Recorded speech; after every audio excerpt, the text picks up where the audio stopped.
Hi guys, I'm back and I've been asked by quite a few people to do a video on the coronavirus. I'm going to give you my opinion on it. They really don't know a tremendous amount about this virus yet, but what you need to know is that coronaviruses in general are very common. So there's many different types of coronavirus.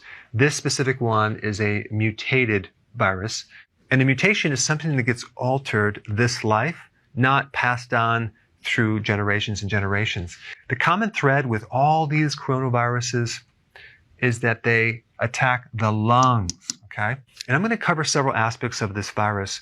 First thing you need to know is a virus is not necessarily a living thing. It cannot reproduce without hijacking your own cells. So it leaches or hijacks your DNA machinery from your cell, and then it turns on a little copy machine and it starts reproducing like crazy.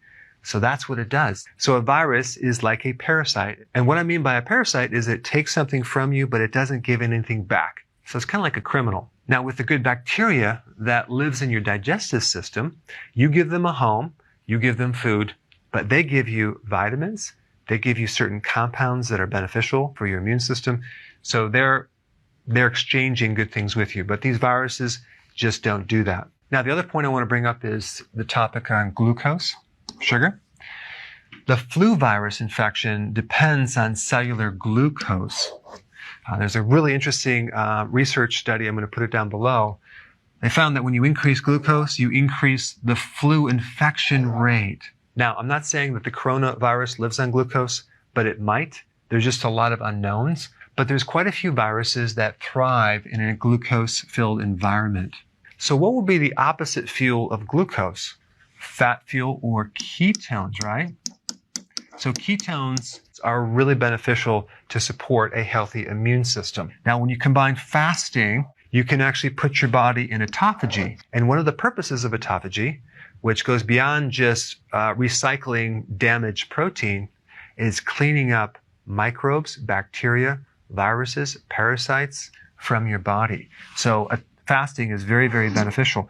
Also, when you do prolonged fasting, you can increase stem cells for the immune system and basically grow a new immune system, as well as strengthen your immune system too. Unfortunately, right now, the news is blowing this up all over the place. Okay, it's not just on TV, it's on the internet, it's all over the place. So they're putting out this serious epidemic threat to society, or it might even turn into a pandemic event.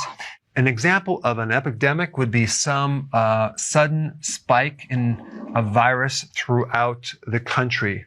Pandemic is more a worldwide spread event. Now, I did two different videos, okay, that I'm going to put a link down below. One on the bubonic plague, which is in 1840, if I'm not mistaken. And the other one is the Spanish flu, which was also a pandemic event in 1918. And I want to summarize those two events and tell you what really happened. Because the way that they're projecting this thing is that this virus just floats around and infects everyone and kills everyone. But that's not the whole story. Let's first talk about the bubonic plague, or the Black Plague. What occurred just before that event, and by the way, this is based on some autopsies, which they found this grave site and they dug up these bodies. They found a higher incidence of rickets, injuries to these bodies, and other types of things that show nutritional deficiencies, okay? So there was a war involved, which I'll come back to in a second. But there was also, right before that, a massive volcano, which covered the sky with this cloud of smoke that obstructed the sun. So you had a change in vitamin D levels, number one. Number two, there was a huge problem in growing plant food. So right there, you can create two things. One is nutritional deficiencies from the food that you eat. And number two, just not enough sun. And that can actually really affect your immune system. Vitamin D has a major influence over your immune system. There are vitamin D receptors in the nucleus of your cells. There are vitamin D receptors in your white blood cell. It modulates your immune system, which means it can control it to a large degree. And many different types of viruses and microorganisms, Epstein-Barr virus, hepatitis B virus, cytomegalovirus, even TB, which is a bacteria, have an interesting strategy of blocking your vitamin D receptor and not allowing vitamin D to work that well in your body, which allows them to thrive. So with viruses, there's always this predisposing susceptibility factor for the virus to set in and take over. And this explains too why some people get sick and some people don't. It really has to do with their vitamin D levels, their stress level, and the strength of their immune system. Now, the Spanish flu in 1918 was also very, very interesting because it was a global thing. So if you look at what happened just before that, it was World War I. What happened with World War I? You had this huge shift in transportation of food and also preserving food with things like canned food and creating food that's more refined without nutrients. And this was a worldwide thing. So you had this huge global shift of food from fresh food to preserved foods. Now, what's the difference? Well, a major drop in nutrients, okay? Also, the peak at when most people died during the Spanish flu was smack dab right in the middle of winter, January. Interesting. And there were some other factors as well. One was that they didn't know the toxic effect of aspirin. And so they were giving people massive amounts of aspirin. And what happens is that can create a toxic effect with your lungs and actually create bleeding of the lung. And you can actually die simply because you're drowning in your own blood. But again, I want to really bring up this point, this important point in this susceptibility to pulling in this virus and actually having it manifest. And this just explains why some people contract it and get sick. Some people don't. The other fascinating point is with influenza. There are over 300,000 to 600,000 people who die globally from the flu. Okay. Now, in America, 30,000 to 60,000 people die. Now, if we compare America based on the population with other countries that have died of the flu, you're going to find some really interesting information. In America, we have double the rate of deaths from influenza than any other country. Yet we spend the most money on medical care, vaccinations, and we're supposed to have the best health care. Well, according to that, we have a bit of conflicting data.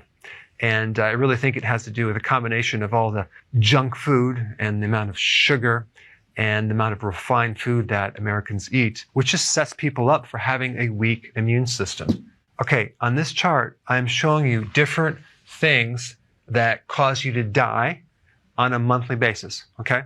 So with the coronavirus, 25 people have died per month, roughly, okay? Now check this out. Aspirin, 250 people a month die from aspirin. That's 10 times the amount of coronavirus. Look at iatrogenic deaths, 20,000.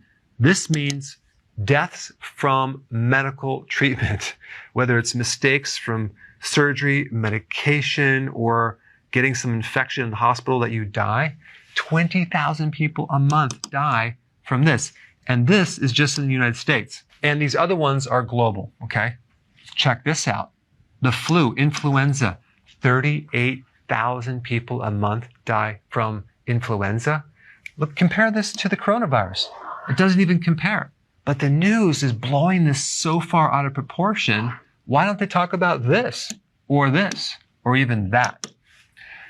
Look at this, HIV virus, 49,000 people a month die from HIV. That's a little more than this, isn't it? Car accidents, 90,000 people die from car accidents. These stats dominate this number right here. Now check this out. 1 million people die from heart disease every single month. Wow, it just seems like there's a little bit of a distortion of what there should be emphasizing. And also, all the stress that's created from the news and the panic is going to cause people to get in car accidents and increase this rate, not to mention more stress for the heart. The only point I'm trying to make is you have to put things in the right proportion. Okay, so what can you do? Number one, keep your immune system really, really strong. Take more vitamin D. Also, zinc is very, very important for the immune system. If you're in an area that's vulnerable to viruses, wear a mask, wash your hands, limit the exposure. Next thing I would do is I would get on a healthy keto plan, nutrient-dense foods. I would do fasting. That would be very, very important. And the last thing, limit the amount of news that you watch that keeps your adrenals so revved up and stressed, so that way you can keep your stress at a good level. Thanks for watching.